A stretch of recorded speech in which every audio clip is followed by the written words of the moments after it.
hacia el sur, ¿sí? Donde estaría ubicado Misantla, hacia el oeste Nautla, de este lado de la sierra. Vemos por favor la siguiente, es una ampliación para que pudieran ver algunos detalles. Aquí está a lo que me refiero, ¿no? En el centro de Coyuxquiwi, hacia el oriente, ¿no? Tendríamos pues, las desembocaduras de los principales ríos y la sierra. Esa es una representación, un dibujo de los militares que envían al gobierno de México para describir en grandes rasgos cómo está la región sobre la cual están operando militarmente para combatir a los rebeldes de la zona. Vemos por favor la otra. Me suele confundir un poco porque el mapa no está orientado, es decir, la representación está al revés. Nosotros tendríamos que voltearlo todo, ¿sí? Lo que empezamos a ver es el sur, vamos de sur a norte, ¿no? Quizá por eso ahí mi cabeza no termina bien de ubicar, pero bueno, esta es la zona que está más hacia el norte y pasemos por favor a la siguiente para que empecemos a ver un poco a partir de una breve cronología qué es lo que pasa aquí en Papantla. Se tienen datos de que, y esto es sabido por las historias locales y las historias de la Guerra de Independencia, que Papantla, a diferencia de otros lugares del centro de la Nueva España, pues no se suma a la Guerra de Independencia al poco tiempo del grito de Hidalgo en septiembre de 1810, sino que tarda un par de años, no así con las zonas que están cercanas al Bajío, Querétaro, Sierra Gorda, lo que actualmente es Estado de México, Hidalgo, la Huasteca Veracruzana misma. Ahí sí ya en fines de 1810, todo 1811, ya hay conflictos y hay rebeliones insurgentes. Pero Papantla no, es hasta mediados de 1812 cuando se da este levantamiento.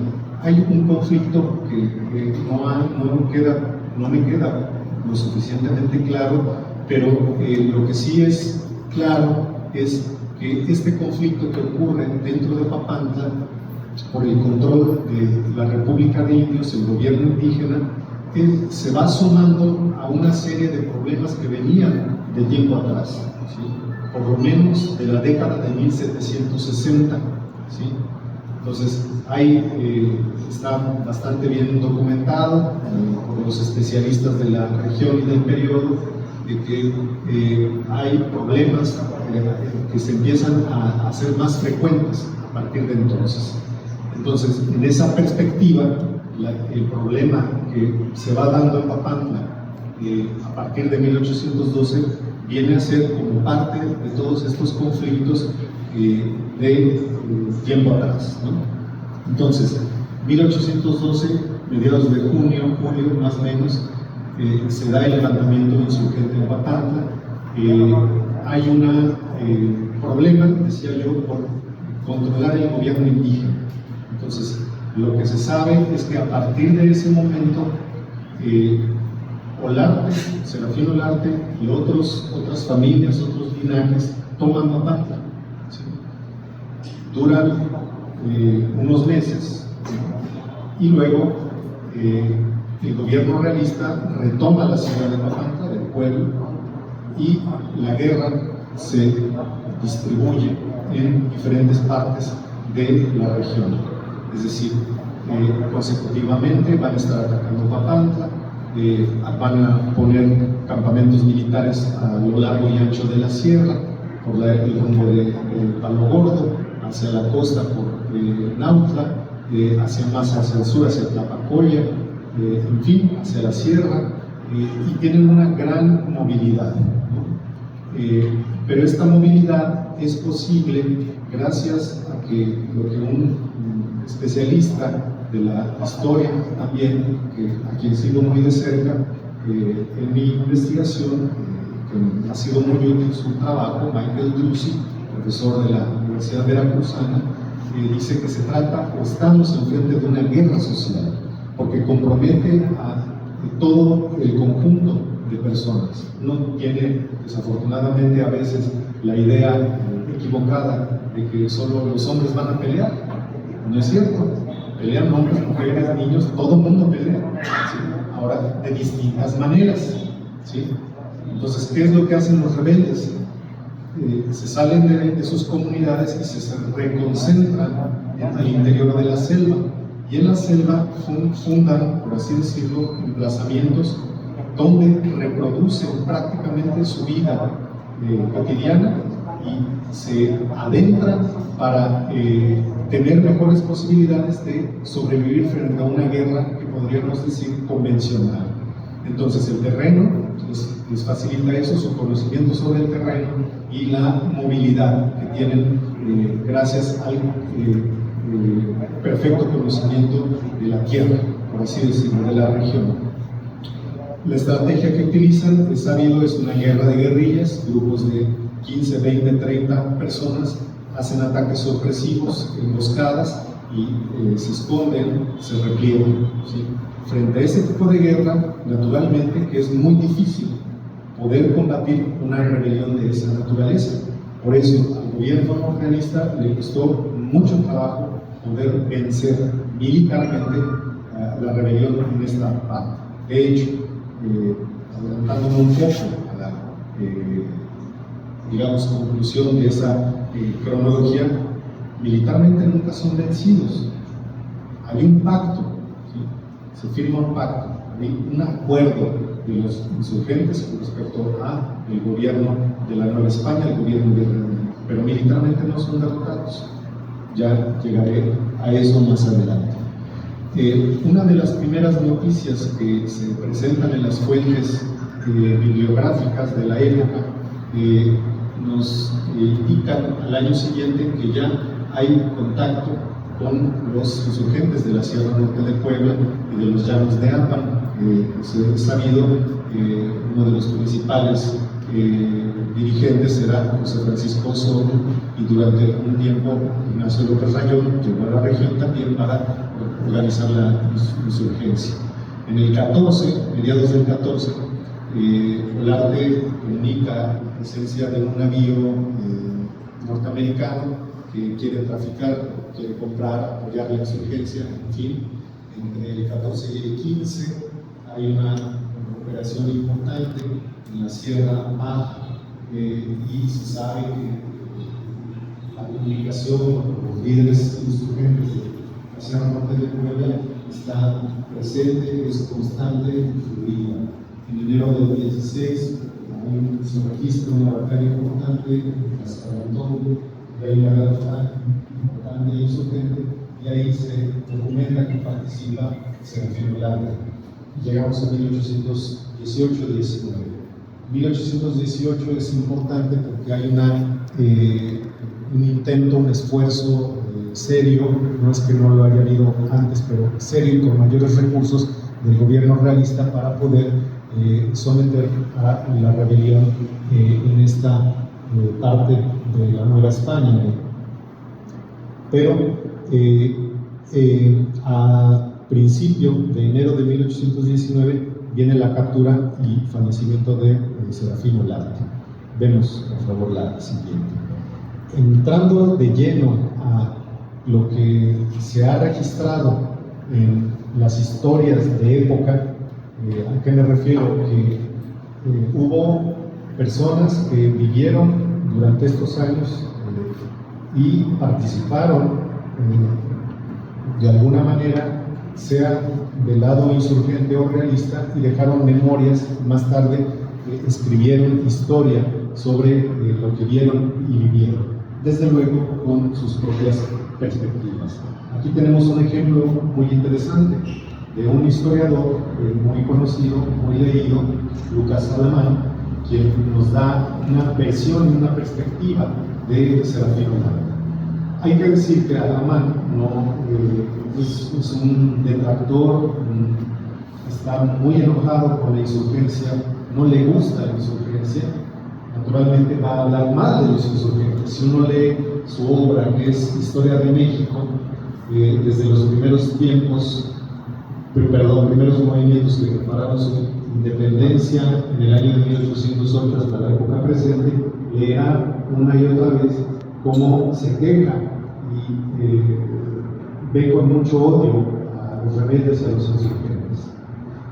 ¿Qué es lo que dice Alamán acerca de Serafín Olarte? Que dice que él manda asesinar a un jefe insurgente de nombre Mariano Rincón. Entonces, es cruel, es asesino, ¿sí? Es un detractor de los insurgentes. Y como él, refiriéndose a Serafín Olarte, va a decir de diferentes jefes insurgentes, no es el único, ¿sí? Desde luego que la historia que escribió son 5 volúmenes, con su conjunto 1200 páginas, más o menos, ¿no? Pero uno puede leer ahí repetidamente cómo se refiere a los insurgentes, de manera, insisto, peyorativa. Y reconoce ciertas virtudes aún como jefe, pero en general la imagen que nos genera es esa. Veamos por favor la siguiente. Otro personaje también muy interesante, Carlos María de Bustamante, participante de la insurgencia. Incluso él estuvo durante un tiempo colaborando muy de cerca con Ignacio López Rayón y José Francisco Soto, y él también escribe sus memorias y sus historias. De él, a partir del cuadro histórico de la Revolución Mexicana, conocemos también la mención a Serafín Olarte. Entonces, si prestamos atención, vemos una perspectiva distinta, ¿sí? ¿Cómo es Serafín Olarte? Dice ahí, culpando que hay un rumor, una malicia que hace ver que el personaje asesina cruelmente a un jefe insurgente, pero lo cual dice no es cierto, solo es malicia lo que dicen acerca del personaje. Entonces, lo identifica como un insurgente que está en la región de Itochquiri, Mesa de Coroneles, donde incluso él señala Bustamante que no conocía a Rincón. Hago un paréntesis de Bustamante. Es también un historiador interesante, es el creador de muchos mitos de nuestra historia nacional, ¿sí? A él se debe, en buena medida, que se empiece a hablar del célebre Pípila, pero cuando uno va a las fuentes y empieza a buscar información sobre Pípila, uno no encuentra ningún Pípila, ¿sí? Es un personaje que este escritor va creando. Entonces, el anterior, Alamán, desmiente muchas veces lo que dice Bustamante, ¿sí? La única cuestión, para cerrar con este paréntesis, es que Alamán publica su obra una vez que ha muerto Carlos María de Bustamante, porque no puede debatir con él. Entonces, naturalmente puede decir muchas cosas sin tener una réplica, una respuesta, ¿sí? Cierro este paréntesis para llamar su atención sobre lo siguiente, ¿sí? Que necesito que tengamos muy presente. Hay versiones sobre la historia, y eso es normal, es común, ocurre todo el tiempo. Si yo les pidiera describir esa imagen, cada uno lo haría de un modo diferente, a pesar de que estamos viendo una misma imagen. Cada uno tiene una manera de organizar sus ideas y su pensamiento, ¿cierto? En la historia es prácticamente lo mismo. Por eso nosotros en nuestro oficio necesitamos ver los archivos, ver los documentos, para intentar ver qué tan ciertas o no son estas versiones, y en función un poco de ello, presentar nuestra propia versión de lo que vamos leyendo en archivos y bibliotecas, ¿cierto? Veamos por favor la siguiente. Me voy a detener nuevamente, les presento esta cronología para que vayamos, no nos perdamos en esto, ¿no? Entonces, junio-julio de 1812, levantamiento en Papantla, primera noticia al año siguiente de Serafín Olarte en la sierra, En el 14 nuevamente se sabe de él en la costa, entre el 14 y el 15, con Osorno en Sierra Norte de Puebla y Llanos de Apa, 1816, batalla de Tlaxcala-Tormo, y llegamos a 1819. Por favor, veamos la siguiente. Entonces, aquí espero que puedan dar seguimiento un poco. No suelo presentar muchos textos, pero en vista de la importancia y la necesidad de que contemos con información lo más extensamente posible para explicarnos cómo fue que se da la noticia, la captura del fallecimiento del personaje. Entonces, para empezar, me voy a permitir acercarme a la pantalla.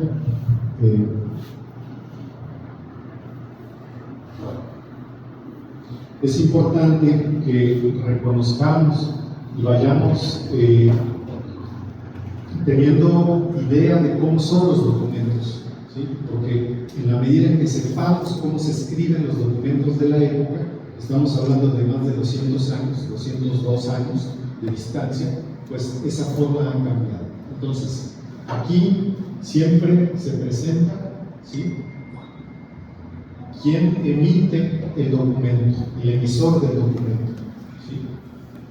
Normalmente van apareciendo algunas notas una vez que llegan a Ciudad de México, ¿sí?, y la Cámara del Virrey, el secretario del Virrey, ¿sí?, ve el documento, toma una nota, ¿sí?, y se ejecuta lo que ese ayudante del Virrey establece, ¿sí?, desde luego con el permiso de la autoridad. Entonces, dice ese documento que esta noticia debe de estar inserto en la Gaceta número 6. Voy a enseñarles más adelante a qué se refiere eso. Hay un protocolo, ¿sí? Ahora solemos escribir estimado maestro, estimado profesor, estimado fulano de tal, y viene la carta. Desde entonces ya se hace. Y aquí lo que se está comunicando es que está dando noticia de que hay dos partes. Parte es la manera en que se designa a la carta que escribe un oficial militar, ¿sí?, parte de guerra, ¿sí?, y que está reportando a la autoridad, a la superioridad. Entonces, dice la carta, adjunta dos partes del teniente coronel don José María Lubián y del capitán de realistas José Ramón Gómez, que originales acompañan, ¿sí? Son otros documentos que acompañan en un mismo correo, ¿sí?, en un mismo paquete. Acompaño a vuestra excelencia, que manifiestan el feliz éxito que han tenido las operaciones de estos individuos, es decir, de Lubián y de Gómez, sobre el Coyuxtino en sus cortas secciones, es decir, con sus fuerzas armadas respectivas. El siguiente párrafo: la prisión de Olarte, dice acá, titulado general de la costa de Barlovento, o la de su secretario, es seguramente un antecedente que pronostica el exterminio total de los rebeldes, que a las órdenes de aquel, es decir, de Olarte, ocupaban el Coyuxtino y parte de la sierra que pertenece a Papantla. Veamos por favor la próxima. Es continuación de la carta anterior, ¿sí? Dice: daré a vuestra excelencia, he desatado abreviaturas para una mejor comprensión lectora, el pormenor de esta feliz ocurrencia, tan luego como me lo remitan los citados Lubián y Gómez. Así también con la muerte que han sufrido los 9 presos, que con arreglo a mis órdenes debe haber sido en aquel paraje. Dios guarde a vuestra excelencia. Viene el cierre de la comunicación, ¿sí?, muchos años. Normalmente se pone el lugar desde donde se escribe, como toda carta: Cihuateutla, enero 10 de 1819. Firma el excelentísimo señor Manuel de la Concha, ¿sí?, parece una rúbrica dirigida al excelentísimo señor Virrey, conde del Venadillo. Esta es la referencia, la fuente de donde extraje este documento, ¿sí? Entonces, ¿qué está diciendo? Le está diciendo al señor virrey que envía dos partes militares, dos comunicaciones, una de Lubián y Gómez, para donde dan cuenta de la captura y muerte de Serafín Olarte. Por favor, veamos la siguiente. ¿Sí me van siguiendo o voy muy rápido? ¿Sí? Entonces, nuevamente, ¿sí? Inserto en la Gaceta, quiere decir que esta comunicación, con ligeros cambios, se insertó en la Gaceta Oficial de México, se publica, ¿sí? Oficialmente. Y entonces dice: son las 7 de la tarde, hora feliz para la Sierra y esta costa, por haber logrado mi corta división y la del capitán José Ramón Gómez, la prisión del cabecilla Serafín Olarte, primario asesino, ¿sí? Ojo, es un detractor, ¿sí? No puede verlo bien con buenos ojos, naturalmente va a hablar mal del personaje, ¿sí?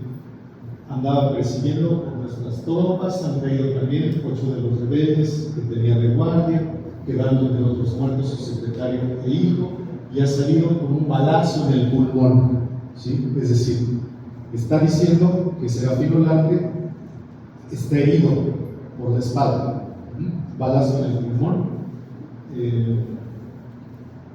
de alguna gravedad. Se le tomaron municiones, armas, y el pormenor, es decir, el detalle, lo dará más adelante. ¿Sí? Campo en el Coyuxquihui, enero 2 de 1819, a las 8 de la noche, José María Lubián. No es el parte donde está describiendo ya la captura y fallecimiento de don Serafín, sino solamente le está anunciando a su jefe inmediato que ya ocurrió, ¿sí? Veamos, por favor, la siguiente. José Ramón Gómez, más o menos en los mismos términos, ¿sí? Comunica, ¿sí?, a el general Manuel de la Concha lo mismo que dice Lubián, ¿sí? Entonces he resaltado, por ejemplo: mantenido mi partida, expedicionando incesantemente en las inmediaciones del Coyuxquihui y puntos guarnecidos, particularmente en conservar los libres los tránsitos de Papantla, Espinal y Chumatlán, etc. Igualmente, Coyuxquihui, enero 2 de 1819, a las 8 de la noche, José Ramón Gómez. Es decir, dos oficiales que están al mando de un número de tropas encargados de perseguir a los rebeldes de la zona. Veamos la siguiente. Entonces, aquí ya viene el parte, viene la descripción, ¿sí?, de lo que ocurrió. Dice: consecuente a lo que anuncié a vuestra señoría el 2 del corriente, es decir, el 2 de enero anterior, dándole parte de la aprehensión en aquella tarde del cabecilla Serafín Olarte, titulado coronel de los rebeldes y comandante general de la Sierra y Costa de Barrio Bento. Continué mi marcha sobre las gavillas del Coyuxquihui hasta el día de hoy, que por no haber atrevido ninguna a hacerme frente, resultan enfermos casi la mitad de la tropa, por haber resistido 8 días continuos de agua y de ningunos recursos de víveres para subsistir en aquel terreno. Me hicieron pasar a este pueblo. ¿Sí? Esto ya lo está escribiendo desde Papantla. Me hicieron pasar a este pueblo, como también para que quedase fusilado el expresado Cabecilla. ¿A quién se refiere el expresado Cabecilla? A Serafín Olarte. Cabecilla Serafín Olarte. ¿Sí? Y los demás aprehendidos. Del primero no se logró, ¿sí? Aquí viene un dato de mucho interés.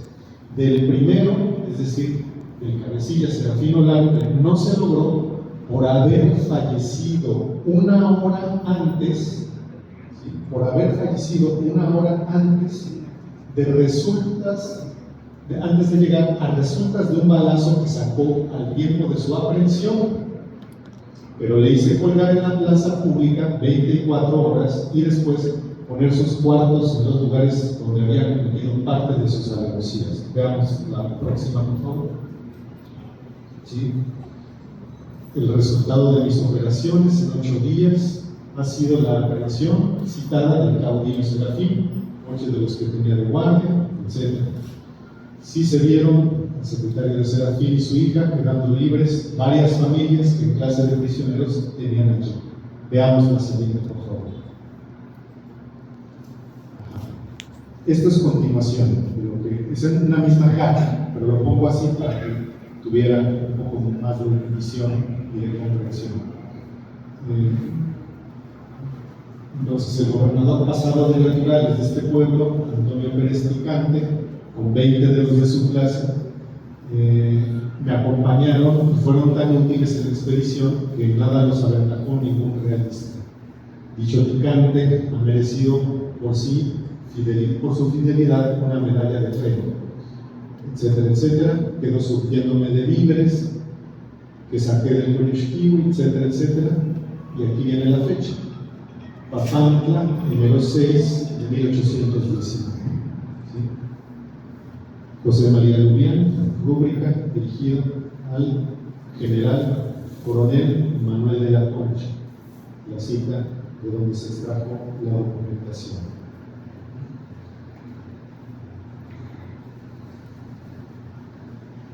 Las noticias así trasladadas desde los campos o los pueblos que están tomados por los realistas se trasladan, decía yo, a la Ciudad de México.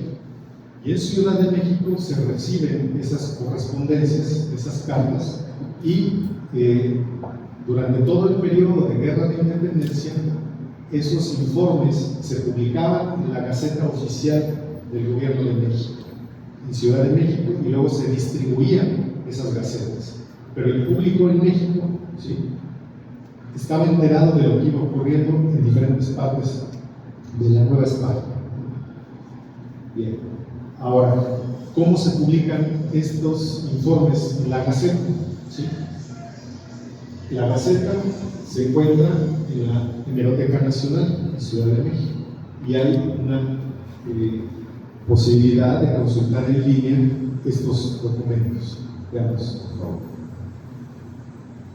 Bien, así se presentaba la Gaceta, una especie de folleto, ¿sí?, como de la mitad de una hoja tamaño carta doblada, más o menos, ¿no?, de ese tamaño.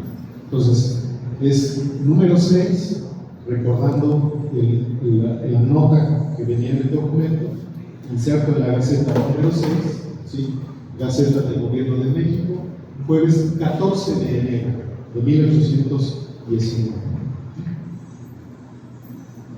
Y aquí vienen los lugares de donde trata, la información que trata, ¿no? Viene información de Madrid, España, Llanos de Apa, San Juan del Río, Valladolid, Iztlahuaca, Chalco, Tula y Toluca. Viene primero la información sobre Madrid, ¿sí? Veamos, por favor, la siguiente.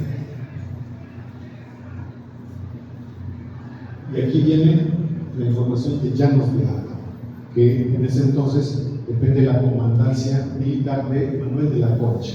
¿Sí? Bien, dice: oficio, está muy pequeño, ahorita vamos a ver otras más antes, del general coronel Manuel de la Concha.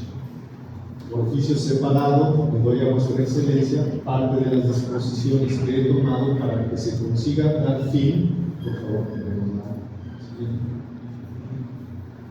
a los restos rebeldes que subsisten en una parte de la sierra contigua a Papantla, cuyo éxito comunicaré a usted oportunamente, etcétera, etcétera, etcétera. ¿Sí?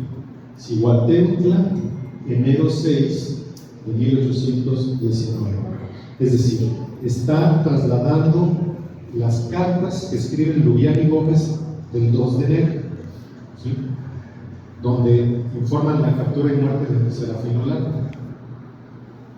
Dice: los dos partes, enseguida, del coronel Lubián, capitán de realistas, José Ramón Gómez, los generales que acompañan, etcétera, etcétera. Viene el siguiente párrafo: la prisión de Olarte, titulado general de la costa de Barlovento, con la de su secretario, es seguramente un antecedente que pronostica el exterminio total de los rebeldes que a las órdenes de aquel ocupaban el Coyuxquiwi y parte de la sierra que pertenece a Papantla.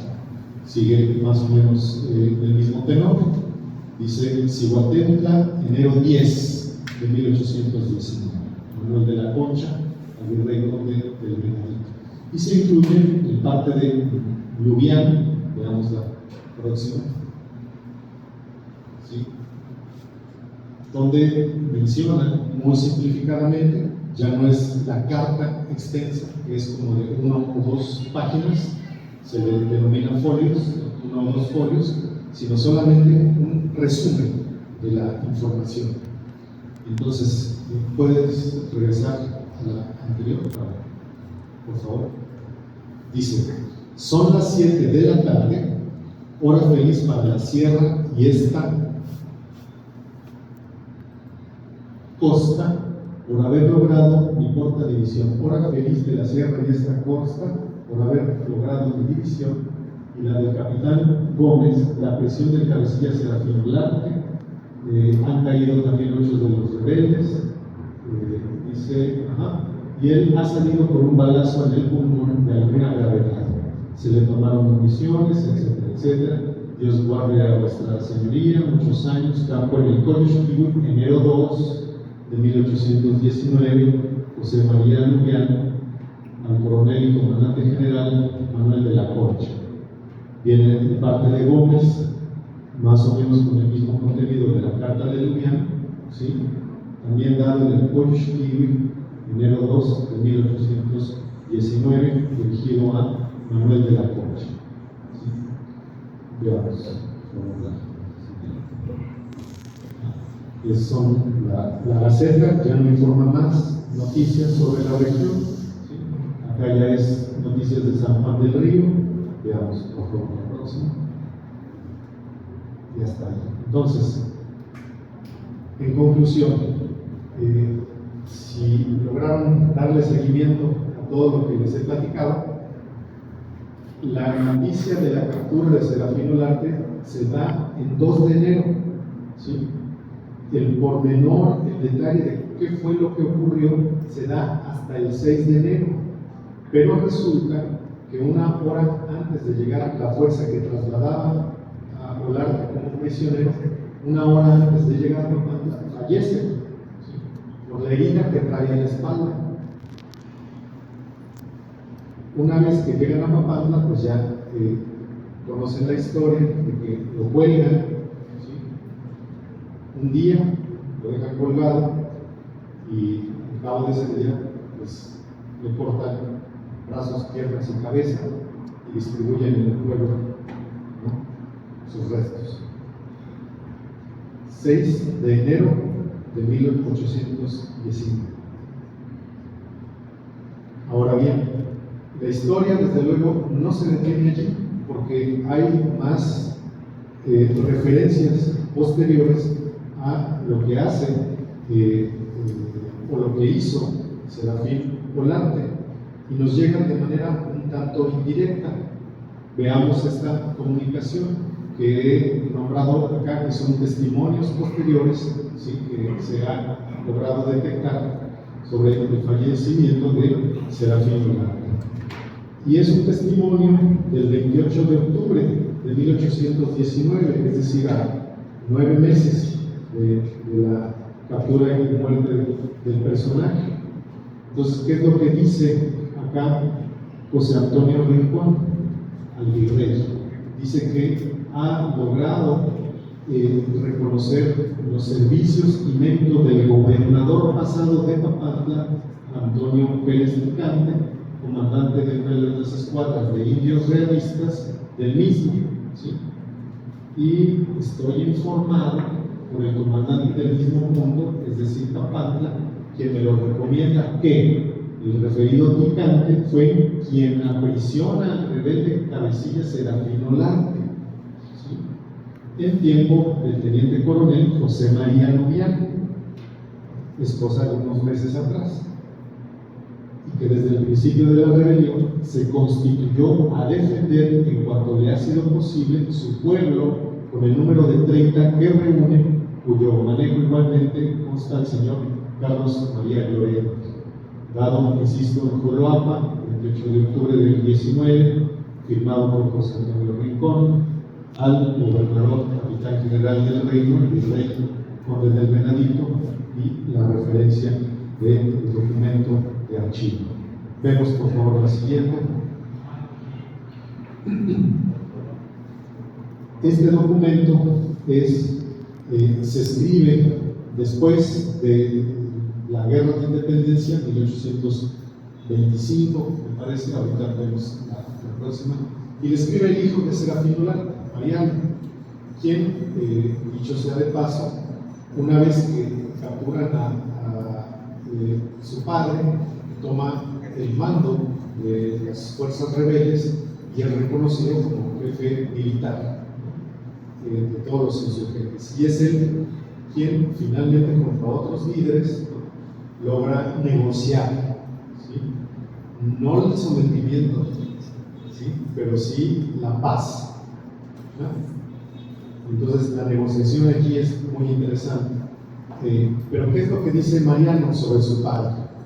Dice que en la primera época accionó de general en los términos del Coyushquiu, sosteniendo aquellos puntos contra las tropas españolas que quisieron invadir hasta el tiempo de 9 años. ¿Sí? 9 años estuvieron resistiendo, combatiendo, derrotándolas en todas las tentativas y ataques.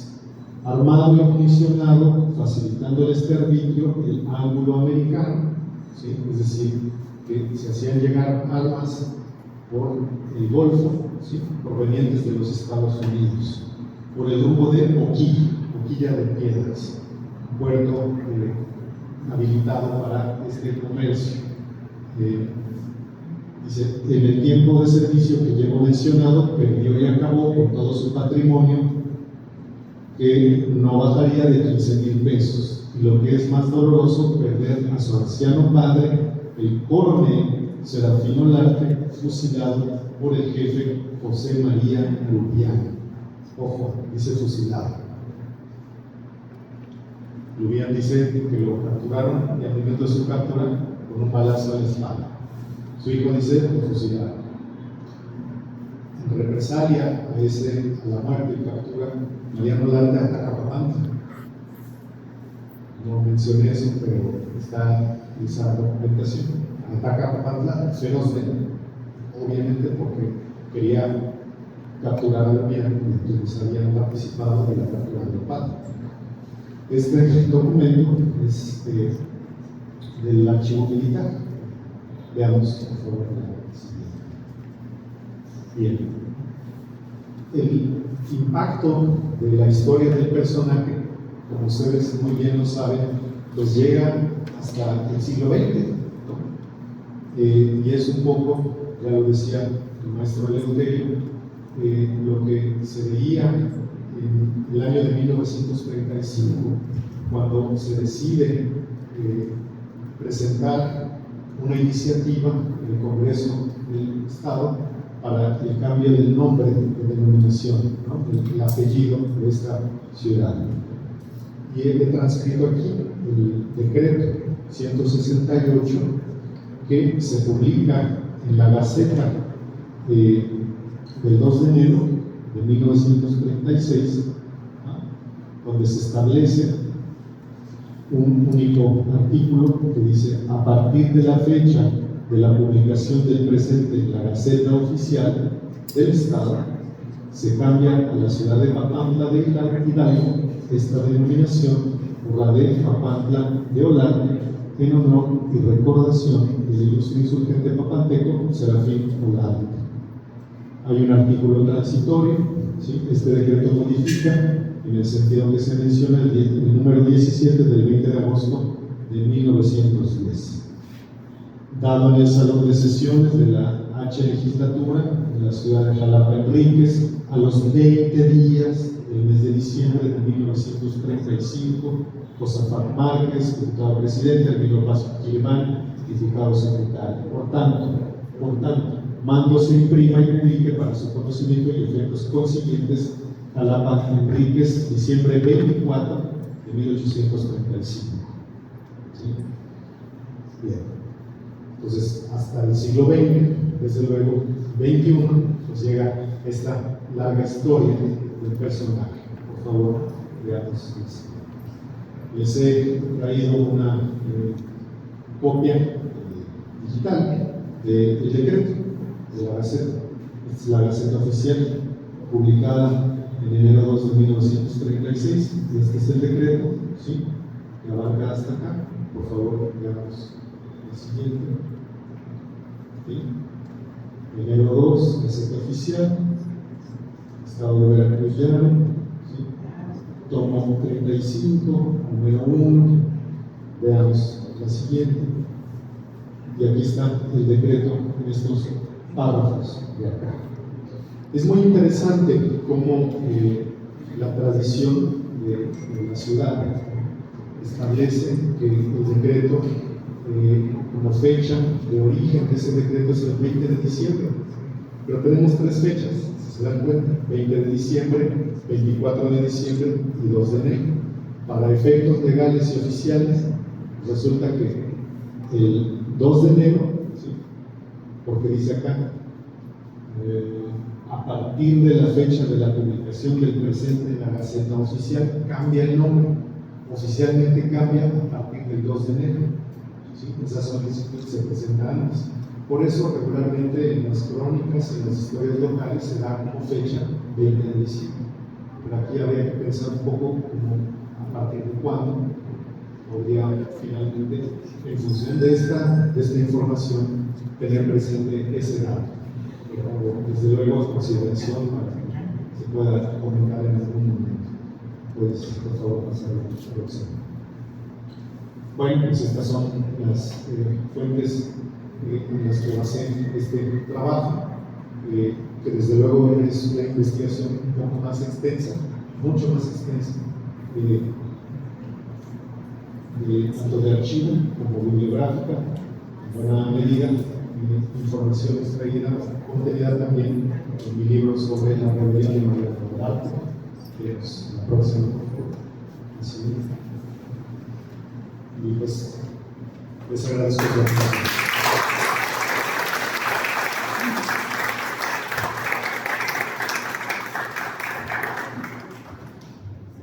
Les aplauso más fuerte.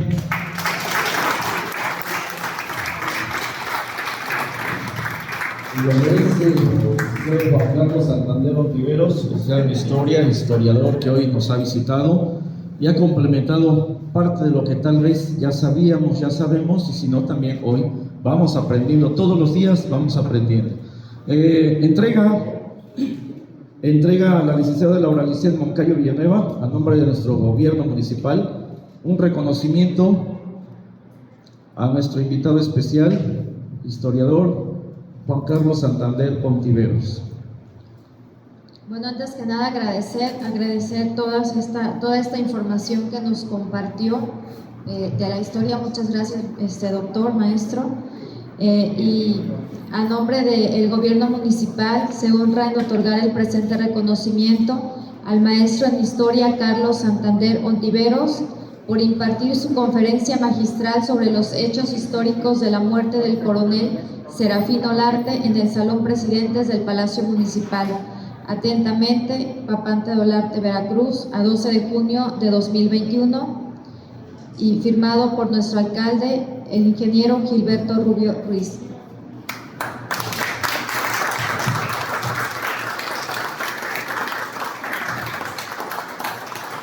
Muy bien, podemos tomar asiento y vamos a escuchar la voz del licenciado Javier Gutiérrez Hernández, cronista de nuestro municipio, quien tiene a ver dar la felicitación y entrega de un presente a nuestro invitado de esta mañana.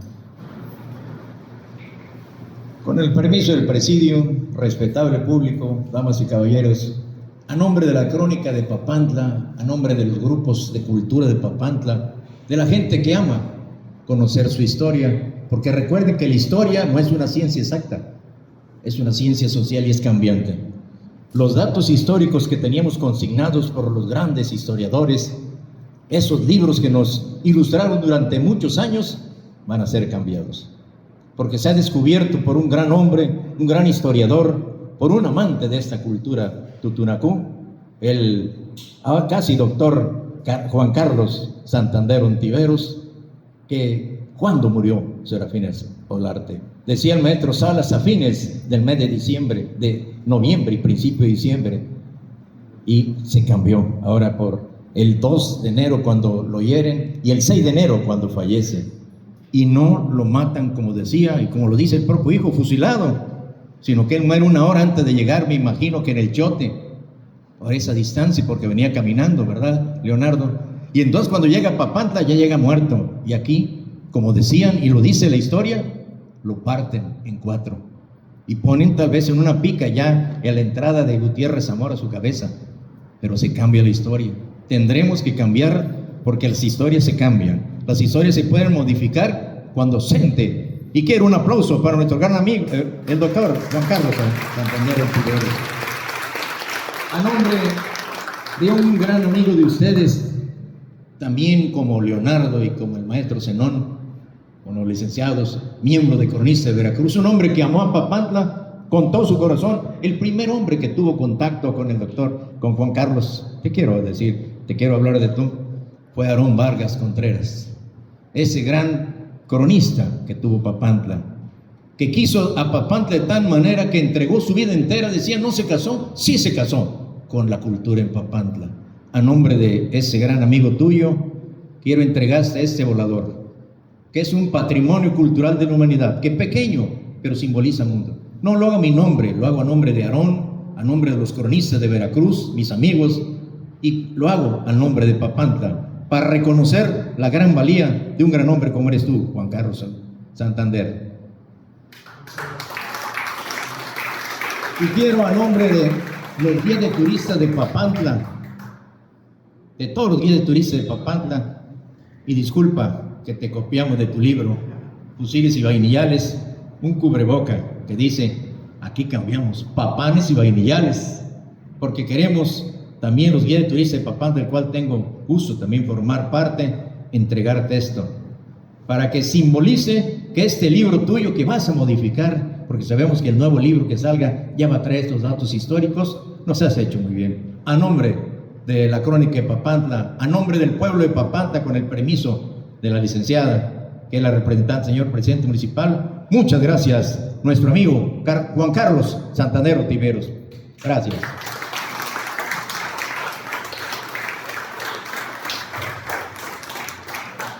Muchas felicidades al licenciado Juan Carlos Santander Ontiveros. Gracias infinitas por venir y compartir también estos conocimientos. Y bien lo dice quien conoce, quien investiga, nuestro cronista de la ciudad, cambia totalmente las ideas que teníamos sobre la vida y muerte del gran general Serafín Olarte. Muchas felicidades a todos ustedes también por venir y sobre todo por apoyarnos a crecer en este ámbito cultural, sobre todo a ustedes maestras, maestros, docentes, jefes de sector. Muchísimas gracias que hoy han estado aquí con nosotros en este evento.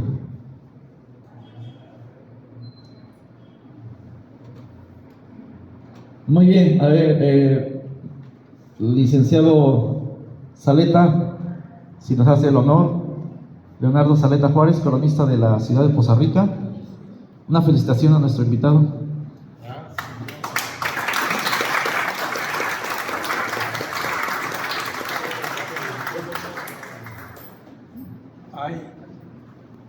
¿Quieres qué? ¿O quieres?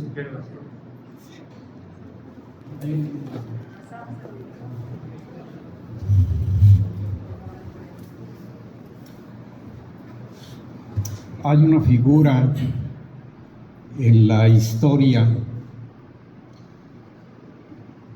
de la Guerra de Independencia, en la historia de Veracruz y en la historia de Papantla, que no se había precisado con exactitud. La idea que prevalece en el imaginario colectivo es que Serafín Olarte anduvo con Miguel Hidalgo. Otros dicen que fue contemporáneo de Miguel Hidalgo. Y hasta ahí termina la información que teníamos. Serafín Olarte. Papantla de Olarte, pero se necesitaba que un profesional escudriñara en los archivos históricos que son la fuente primigenia de la historia, que un profesional con talento y con mucho corazón se apasionara por una figura como Serafín Olarte. Y ya nos ha dado muestras de su tarea. Ahora sabemos más de Serafín Olarte. Ahora admiramos más a Serafín Olarte. Y ahora queremos más a Serafín y a Papantla de Olarte. Felicidades, Juan Carlos.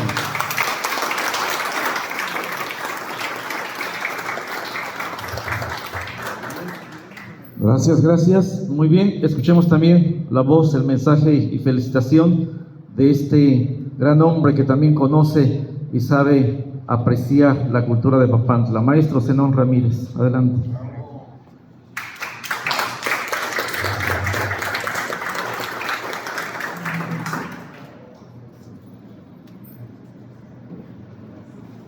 Muchas gracias por la invitación que me hicieron para estar en este trascendental evento.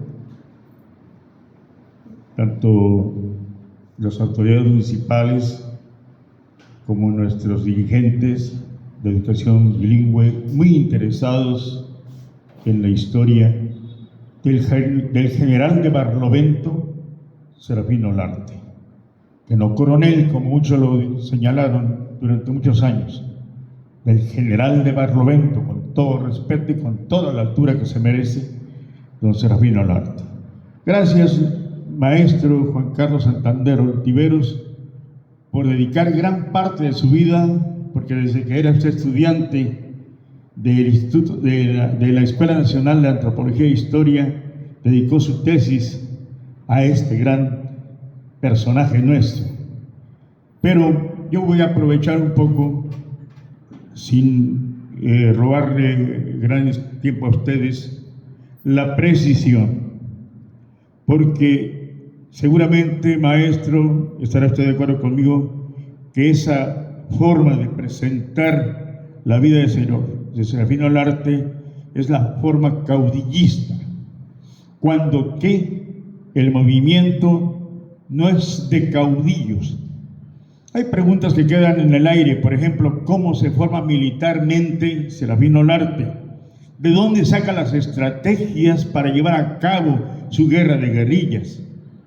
Preguntas más que voy a dejar en el tintero, pero que ojalá algún día podamos reunirnos para precisar y tener como antecedentes, recuperar como antecedentes los movimientos indígenas de 1736, de 1766 y obviamente la de 1811 con Serafín Olarte al frente. Pero son distintos movimientos que se dan dentro de nuestra etnia totonaca, por la independencia, por su liberación, porque hay que resaltarlo, los totonacas somos un pueblo indómito. Muchas gracias, felicidades y que lleve el mejor saludo de los papantecos a su trabajo, mi querido maestro.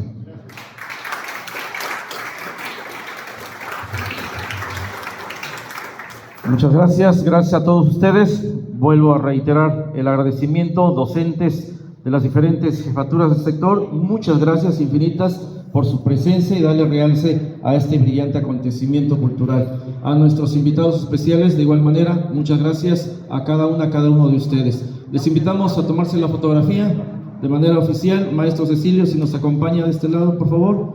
Muchas gracias a todas y a todos ustedes. A nombre de nuestro gobierno municipal, que encabeza el ciudadano Gilberto Rubio Ruiz, infinitamente gracias a todas y a todos ustedes por su valiosa presencia. Muchas gracias.